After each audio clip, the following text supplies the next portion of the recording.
Hey everyone, welcome to You Own It with Jerry Thompson. This month I want to talk about something a little bit more, I guess, in the nitty gritty. And what got me thinking about this, a little bit more detail, is I was watching a South Park episode the other day about Realtors. And the premise of the episode was there were too many Realtors that were doing something, which was raising the values of housing, so the government needed to stop the realtors from doing something. And it was a good episode, but fundamentally it undersold significantly what real estate agents do in a real estate transaction. So I thought I'd talk a little bit more about some things that people run into in the closing process, the steps of that process, which I've covered completely in a Finish Your Transaction episode, which was a couple episodes beforehand, but also some real life examples of things that have gone on that have gone south, that because of the brokers involved in the transaction, the buyers got in the house or the sellers got in the house, or in some circumstances, scenarios where a buyer has misunderstood the broker's roles and functionally cost themselves a house. So let's talk about the steps of the closing first to give you kind of a re-summary of one of my previous podcasts. If you see a house, buy a house, submit an offer, and get it accepted, there are traditional steps. I'm going to focus on the steps as they relate to a contract in the Buffalo, New York region. But for the most part, a lot of these steps kind of fall in line nationwide, no matter where you are. First, if you get an agreement, you get to contract or an agreed upon written document as to where you're going for the transaction. After a contract is done, some areas you do the contract with the attorneys, other areas you do the contract with the agents. Here, you do the contract first, then the attorney approval. You get an attorney, they review and approve it. If there are any due diligence clauses in that contract, such as a home inspection, you do your home inspection, which is step 3. Deposit is then due, which is the escrow deposit, not to be mistaken, often mistaken for down payment. If you're getting a mortgage and you get an estimate, and let's say you're putting 20% down and paying closing costs, on a $100,000 house, it would be $20,000 plus your mortgage closing costs. Let's say it's $30,000 hypothetically. And usually in the first few days of the contract, there's a deposit due. That deposit's a negotiable item. So let's say it's $10,000. That $10,000 will get credited towards your total $30,000 at the end. It's the deposit. It's good faith money showing the seller that you're going to proceed with the transaction. You'll then apply for your mortgage formally, do what the bank wants, get what's called a written mortgage commitment, which is a document that the lender is going to loan you money with a series of conditions. You'll meet those conditions. The attorneys will be reviewing, or the escrow company will be reviewing, title and search, as well as the survey. The title is the history of ownership of the property, showing that all of the ownership history, the mortgage history, the lien history, and the survey is kind of the picture of what you're buying. They match the two up to make sure that when you are closing, you are getting clear ownership. There's no easements. There's no underlying, errors where your fence is not on your property or the neighbor's fence is on yours, that sort of thing. Or there's no old judgment that hasn't been cleared up. After you get your lender conditions met and your title met, you get a clear to close from the bank. The bank attorney and the buyer's and seller's attorney here in Western New York will then schedule a mutually agree upon closing date. The buyer does a final walkthrough, and then you close. Now, I think that probably took me 3 minutes just to go through that process. So when you ever see a TV show or you see or you hear, oh, the realtor just puts the sign up, they sell the house, and then we do everything to close it. Every one of these steps in these transactions, a good broker is going to be with you step by step by step. And in every one of these steps, something can go off the rails. And I'll give you kind of go step by step by step and give you some real life examples of things that go off the rails that can cost you the transaction, or that require the buyer's agent and the seller's agent, meaning the agent that you're working with, to intervene to correct the course of the transaction to keep it going through the closing. So whenever you wonder, what's that broker do? I always liken it to a boat, on the ocean. A lot of times it just seems like it's floating along, but underneath that water, there's a whole bunch of stuff that's going on. that you don't see that the broker is doing to keep the ship going in the right direction. Okay? So let's talk about the attorney approval first. And I'll give you some great examples. I'm going through one right now. The contract here in Erie County is a standard bar association approved.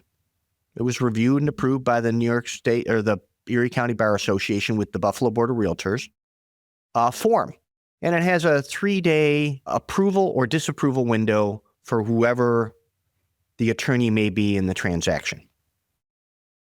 And when the contract gets sent off to both attorneys, for the most part, what attorneys will do is review the contract for the form to make sure there's no typos. And there are a lot of yes and no boxes. A good example is on, I think it's page 3 in our contract. There's a series of yes, no boxes. Is it an agricultural district? Do you have clear title? Is there a septic system, not a septic system? Is it public sewer, not public sewer? Do you have a tax exemption? Don't you have a tax exemption? Are you owned by a foreign corporation? Are you in bankruptcy? Do you have enough money to sell or close the property? Occasionally, one of those boxes will be no when it should be yes. Attorneys will review it to make sure those boxes are correct. Attorneys will review to make sure what you're intending to do in the contract you are actually intending to do, meaning, you're going to pay that price. This is the deposit. These are the appliances you're expecting. This is the type of mortgage that you're going to get. And this is when you want to close. You'll get a commitment by. I see you have a pre-approval attached. You're happy with the inspection term, meaning you're doing one, you're not. Can you get it completed in those time frames? And then if all is fine and all the checkboxes are correct, traditionally an attorney will approve it. Same thing with the seller side. Seller side will do the same thing. They'll call their seller and say, hey, look, this is the contract, this is the price, this is the deposit, this is how the buyer's getting the money, this is when they want to close. Your obligation is to provide a title search, a survey, a deed, county health department certification should there be non-public sewage or water, like a well and a septic, to be tested by the local authorities to close. Now, for the most part, when the contracts go to the Bar Association attorneys locally, most of them kind of sing kumbaya, meaning most of them are real estate closing attorneys as professionals, and they are aware of the forms. They know what the obligations of those forms are. They know the protections for buyers. They know the protections for sellers, and they're fairly satisfied with the forms. And you end up in a transaction where both attorneys review it. Occasionally, there's an addendum over a typo or an error or something that neither agent noticed. It's always going to happen. Everything in real estate, by the way, sometimes, there's a lot of check boxes, and sometimes there's a checkbox that says yes, should say no. Not a big deal. Both agents usually get together, solve it right away based on the attorney's request. Occasionally, you get an attorney that wants to lawyer up the transaction. Their beliefs are firm that the contract is not adequate, or they have a very strong opinion that something in the contract should be different.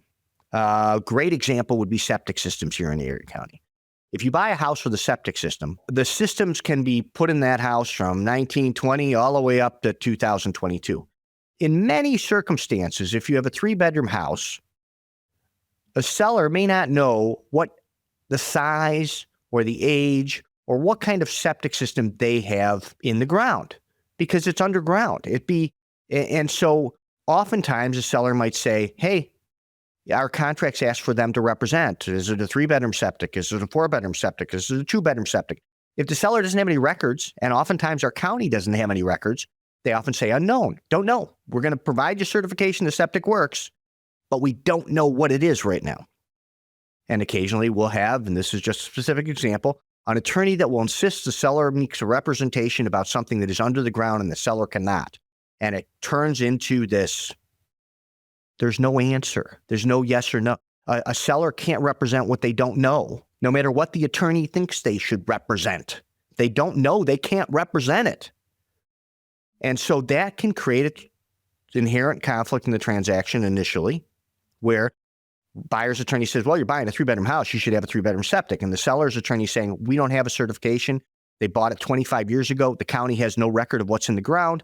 We're going to say that we're going to get you a certification, but we're not going to tell you how many bedrooms it's for or how many gallons it is or any specific representation to that. The county can't even tell you, and it can create a situation that can get tense between the parties where the seller's attorney is saying no, buyer's attorney is saying no. In many circumstances, that will take an agent such as myself to call both parties, try to explain it, and then come up with a solution such as, hey, we're not going to represent how many bedrooms are there because we don't know what the size of the tank is and what it is.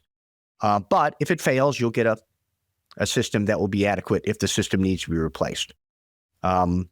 I liken it a lot in real estate transactions to things like electrical fireplaces. A lot of them, when they were put in 1962, met that code, but they don't meet code in 2024. However, when you sell a house, you don't need to go put in a new fireplace or a new electrical panel. You just can't represent that they meet today's code. You can represent that they work now, that there's not a defect that you're aware of, but if the building inspector went in and said, I'm going to put it on the standards of today's code, you wouldn't say it meets today's code. And septics are exactly the same way. There's a septic there, it works, but it doesn't meet what the county might require if the septic needed to be replaced. So that can be just as an example. I'm going through one right now where I have a multiple family property that I'm selling, and the buyer's attorney wants us to use a commercial real estate contract. Seller's not going to use a commercial real estate contract. It's not necessary. I don't agree it's necessary, but I've got a pretty adamant attorney on the buyer's side. So right now, I'm having conversations with both parties in order to kind of settle the waters and keep the ship going in the right direction. Solution. The attorneys are not the only ones in those conversations. The agents get involved as well. Talk to all the parties, come up with solutions based on their experience. So step 2 in the transaction is get that attorney approval, contract first, attorney approval done. Due diligence windows, which in home inspections. This is something that the agents are always intricately involved in. So if a buyer does a home inspection and they do the inspection, they schedule that inspection with a party that's going to review everything there is about the house over usually a 2.5 to 3 hour visual on-site inspection. The inspector goes into crawl spaces, attics, checks mold, does radon tests, checks electrical outlets, runs the dishwasher, makes sure the furnace doesn't have a cracked heat exchanger, does CO2 testing near the furnace to make sure there's no backdraft, checks the pressure relief valve on the hot water tank, handrails, make sure there's no overt and obvious peeling paint, that the window's good, that the insulation is good, that there's nothing to be significantly concerned about. The pointing on the chimney is okay. The brickwork's there. The basement doesn't have any particular issues. It doesn't appear to be any water issues or infiltration issues. All of that stuff is done over a 3-hour window. Now, when that inspection occurs, the buyer's agent usually is involved with the buyer after the inspection report comes back in making a decision. Every one of those home inspections will find something wrong with the property.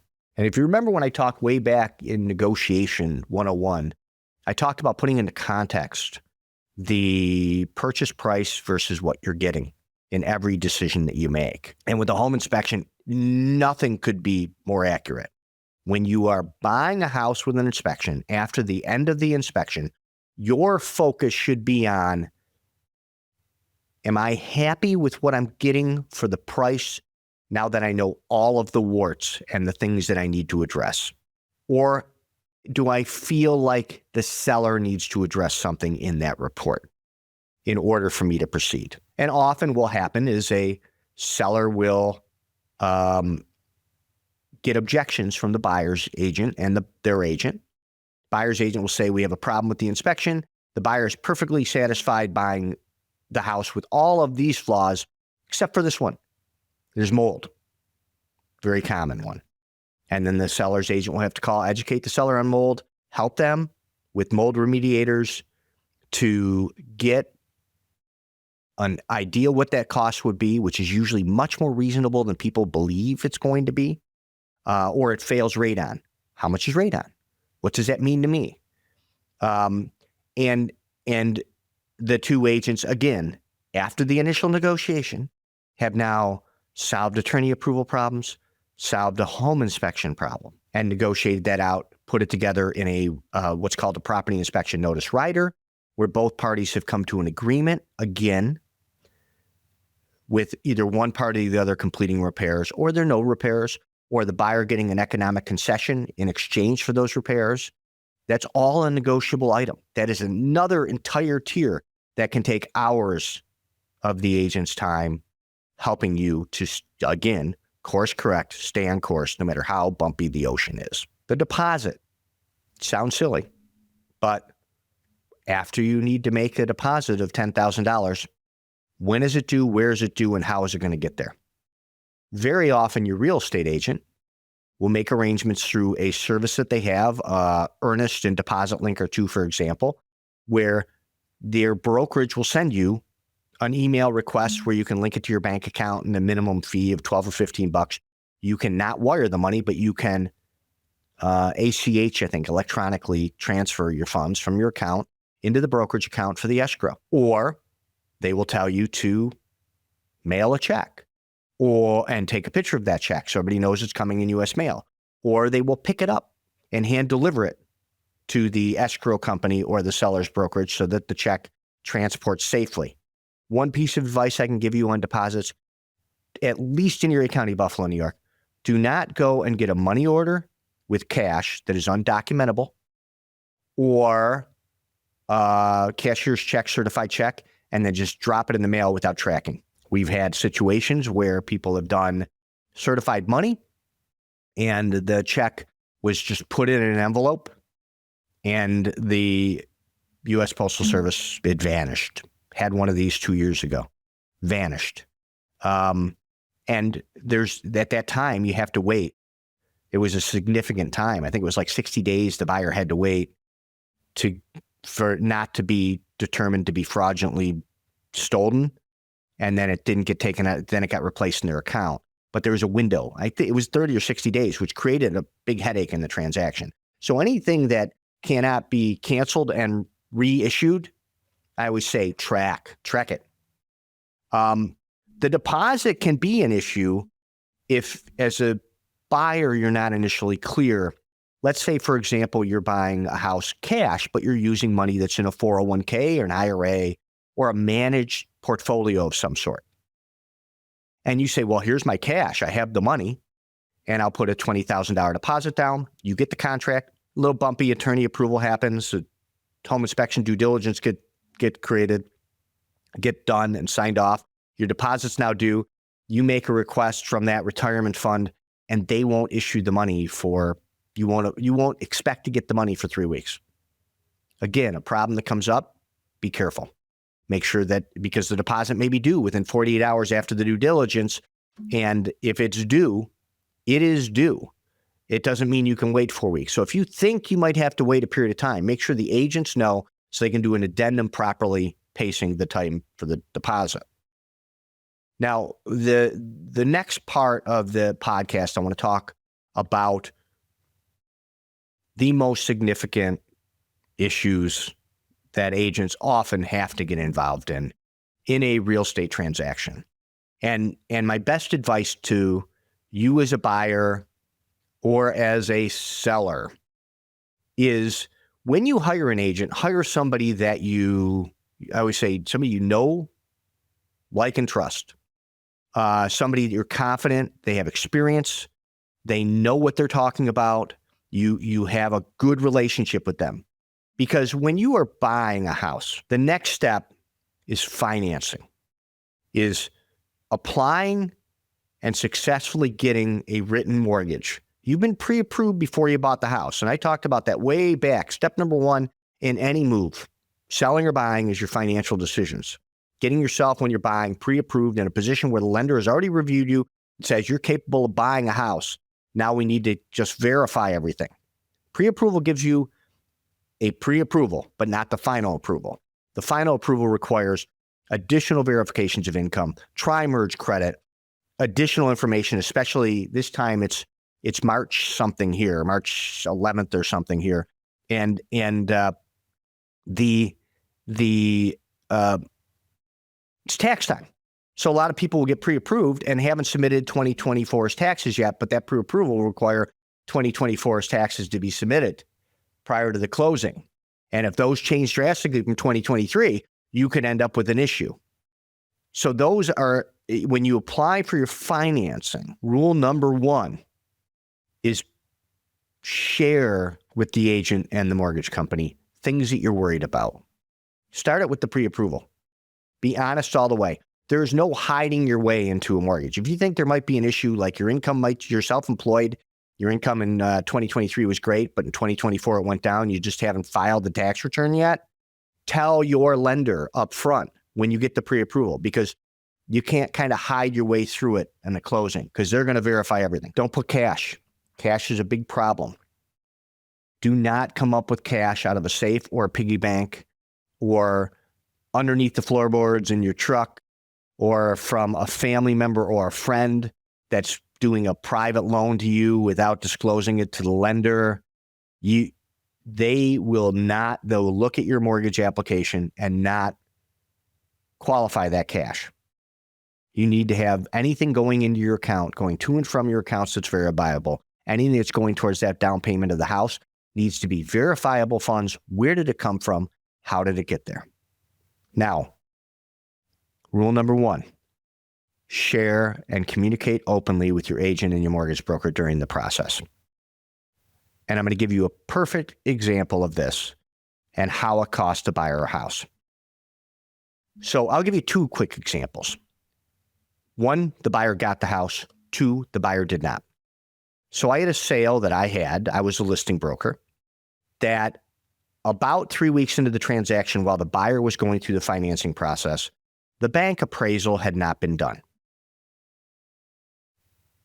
I called the buyer's agent because the buyer's agent and I were a little bit uncomfortable that the appraisal hadn't been done. So the buyer's agent had called the bank and said, hey, appraisal's not done yet. It's due in a week. We need to know why you have not ordered the appraisal or had the appraisal done with the buyer. And at that point, the bank said, basically, we can't really tell you. We're not authorized to share. And so the buyer's agent called the buyer, who said, yes, I'll call the bank. I'll make sure they can share all the details. The buyer's agent called the bank back. The bank said, yeah, now I can share. And it turned out that the buyer in this specific transaction was self-employed, and they had a couple of things in the documented tax forms that didn't match up with what the lender thought they were going to have as verified income. And the lender was struggling to get the file approved. So they were holding the appraisal to save the buyer the money for fear that the mortgage was going to get denied. And now we're 3 weeks in the transaction. So the buyers and I had a conversation, or the buyer's agent and I had a conversation. And I said, we need to get more information. And the buyer's agent called me back with the buyer explaining exactly what the differences are, the bank explaining the issues, and the bank told us exactly. The issue is the percentage of their income as it related to the loan they were applying for.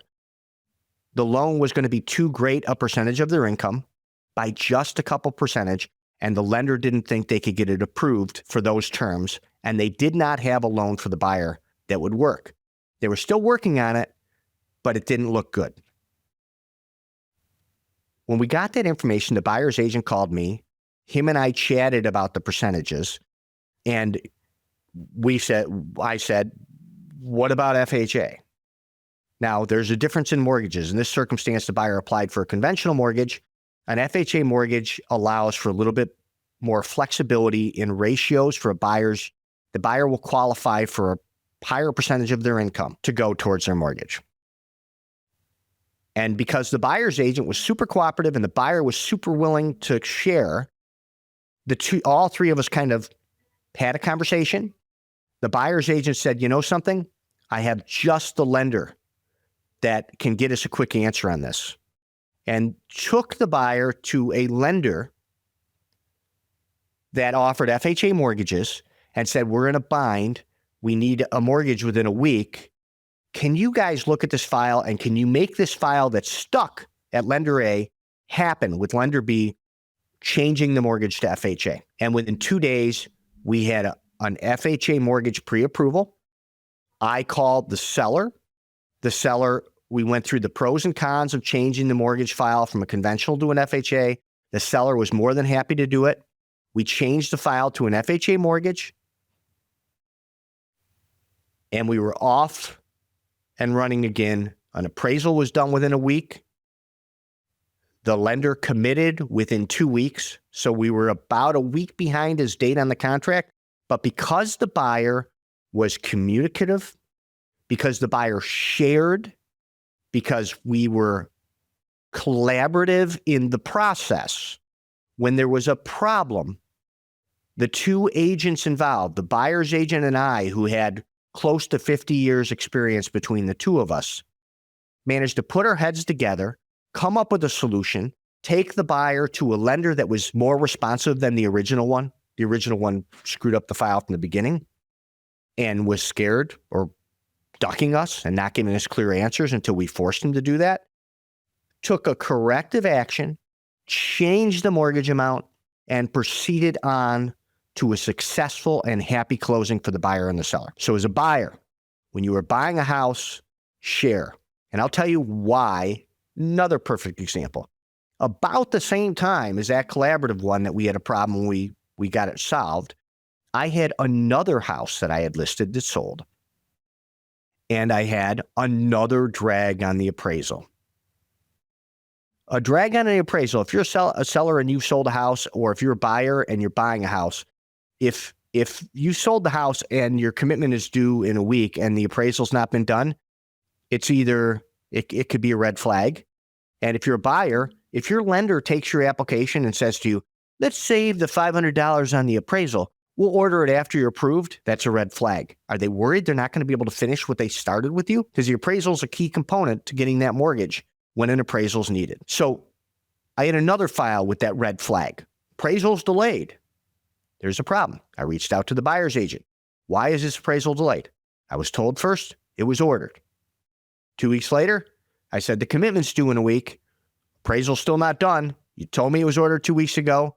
Then I was told, well, it wasn't ordered. The buyer didn't pay. They were supposed to pay. Didn't pay for the appraisal. Red flag number 2.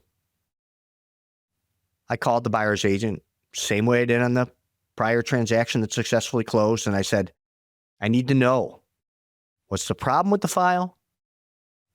Why are we hung up to the point that the buyer's not confident enough in their ability to get the mortgage by putting money forward for the appraisal? And when do these problems are going to be solved? And after some hemming, hawing, and lack of information coming anywhere from the buyer's side, and like 2 days later, I got a kind of a call from the agent who said, and this is paraphrased, the buyer needs some document to get to the lender. They haven't been able to provide it yet. They're not sure when it's going to arrive. They won't pay for the appraisal until they get the written commitment. And in order to get the written commitment, they need this document. Can't tell you any more than that. Buyer won't share. So I immediately got on the phone with my seller and said, we have a problem. We have a commitment that's due. It was by Friday at 5. Today is Wednesday. We have no mortgage commitment. We have no way for the buyer to perform on the contract by delivering a mortgage commitment by Friday. And I don't know when they're going to solve it, if they're going to solve it, or if they're ever going to solve it, because the buyer basically told me, it's none of your business, but I have an idea. And I said to the seller, as your agent, we had 5 offers on your property. Let me go back to the second place guy, see if he wants to match the terms and whether or not he could pull off a quick closing within 30 days. Because at that time, once the commitment came in, we were about 30 days from closing. I talked to the buyer's agent on that part of the transaction. And I said, if you want to sneak in here, here's your chance. Are you interested? Buyer said, yes. We'll match their price. We'll match their terms. We'll get a commitment within a week, and we will close within 30 days. Thursday, I called the buyer's agent on the existing transaction again. Hey, where are we at? And the agent, at the end of a conversation where I pushed it as much as I could to say, hey, I'm here to help. You're here to help. If the buyer shares with us, we may be able to solve it. I had this other transaction, me and a cooperative buyer's agent and buyer, we solved for the buyer that they otherwise would have struggled on. We can get this closed. And the agent said, I can't get any information. I can't do any better than that. I don't know what I'm going to do. You got to do what you got to do. So when the commitment came up, the file was canceled and released. the day that it was able to be canceled and released, and buyer number 2 got the house, the one that was cooperative, shared information, hung around even after they lost it in the multiple offer, simply because buyer number 1, maybe they were never going to get the mortgage, but I don't know, have no idea whether or not it could have solved the problem for them because they wouldn't share. So when you're buying, if you're struggling with the mortgage documents or mortgage commitment or paperwork or what do you need to do not be scared to have a conversation with your real estate agent, and do not be scared to let your real estate agent have a conversation with the seller's agent. Sometimes their experience can save the deal that otherwise no one can. I always like to say there's I think I sold 84, 85, something, 80 something properties last year. About seven of them would not have closed had I not seen something in the past that allowed me to fix something that was going wrong in the middle. There are a lot of moving parts to a real estate transaction, and there are a lot of things that get misunderstood and a lot of curveballs that come after you. If you've never seen a curveball on baseball, comes out at you, you think it's going to hit you, and then drops right back down over the plate. If you've never seen a curveball, it's hard to hit a curveball. So let your agent, whoever that is you're working with that you like, trust, know they're knowledgeable, help you if you're struggling in that transaction. That's the financial, getting the commitment, getting it over the point where you get a written document now that says, okay, we're going to go to close. The next step on that commitment is commitment conditions that need to be met. When you get a mortgage commitment, there are a series of conditions that the bank places on the property.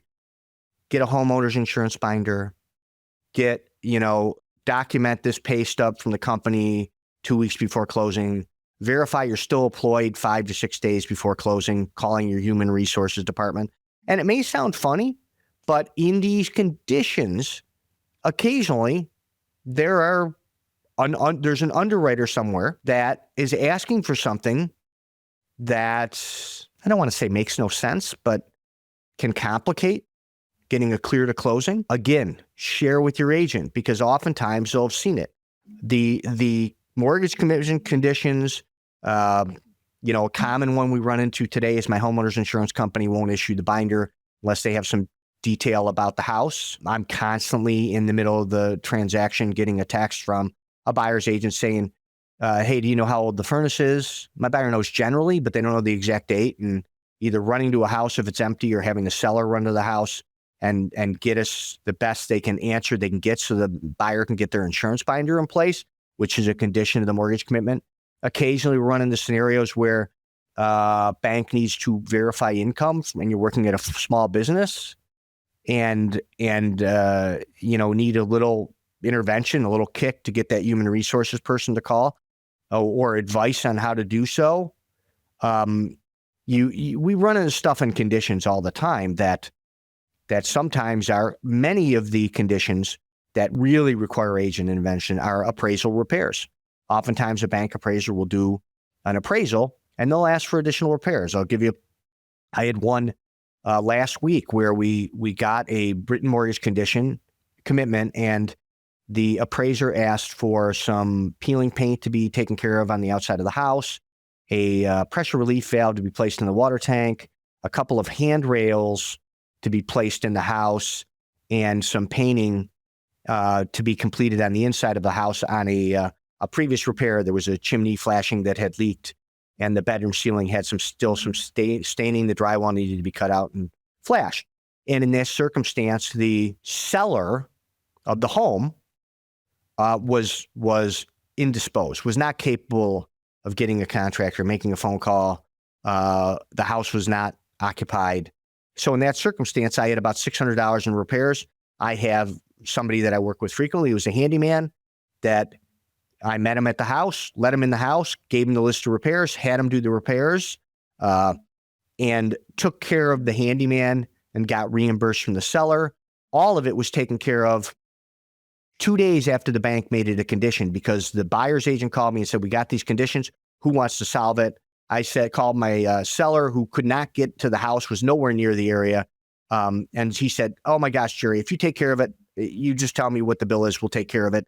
And I got a handyman out there within 2 days to take care of the repairs for the bank. We got the bank appraiser back, through. They signed off on the repairs. And that was a circumstance between me and the buyer's agent. There was some peeling paint we couldn't solve because it was winter. We needed 2 estimates. Buyer's agent got one painter. I got the other. We put the estimates together. We all agreed. We asked the bank to escrow because it's winter here, and the bank escrowed. So mortgage conditions such as that often require the agent's intervention. Again, rule 1, share, and communicate with your agents, because they can often solve the problems that prevent the ship from sinking and keeping it on the right course. They may be doing the work behind the scenes, but you make that call and they start doing the work. A lot of things happen automatically because of the agents involved in the transaction. It is not, like I started this whole podcast at the beginning, South Park at the beginning. I lean back and I smile. And I look like somebody that they want to walk around a house with, and I treat people nice until they buy a house and I earn a commission. I think that's what they said. The whole transaction, we are solving problems on a daily basis in order to make your lives easy when you buy or sell a house. So mortgage commitment conditions, often you have to have the agents involved in to solve. Title problems. Now, this is title search and survey is where they match up everything, and then they look to make sure that the history of the ownership of the property shows that when the seller, if they have a mortgage on the property, pays off their mortgage at closing, is delivering you clear and marketable title. Now, most people would say, I've had attorneys say this to me. Well, we're doing this. What do we need the agents involved in it at all about? Well, many times, as in everything else, there's something in that title problem that can be helped along to expedite the transaction. I told you on a previous podcast, once I had a survey, the surveyor was wrong. They surveyed, they were 30 feet off on the survey. 30 feet off in the survey. And it took me intervening with the head of the real estate department in that law firm to have me go back out, re-verify all these numbers, and not like from a survey perspective. It was obvious. It was obviously wrong. If you just took the deed and read it and started at the corner to the starting point, the surveyor was starting 30 feet off. But until you went out there and kind of looked at everything, if you just trusted the surveyors never make mistakes, then you would insist that the survey was wrong. This circumstance, it was not. It required transaction falling through, and rather than just quitting on the transaction and saying, oh, everybody's right, the agent in that circumstance, which was me, questioned everything because I've seen the curveball. And when we questioned it, it came out. I got a copy of the deed. I got a copy of the survey. The starting point on the survey looked like it was off. The neighbor was telling me it was off. I went out with a roller. It looked off. Finally, I called the head of the real estate department because the paralegal at the firm whose name shall be not ever mentioned, and he reviewed it with me and said, oh, you're right. The surveyor had just simply made one little miscalculation, which was the starting point, and all the other description ended up giving him a description that shifted the survey a little bit. One minor mistake, and it could have cost the entire transaction, just required a little bit more diligence. Title issues all the time.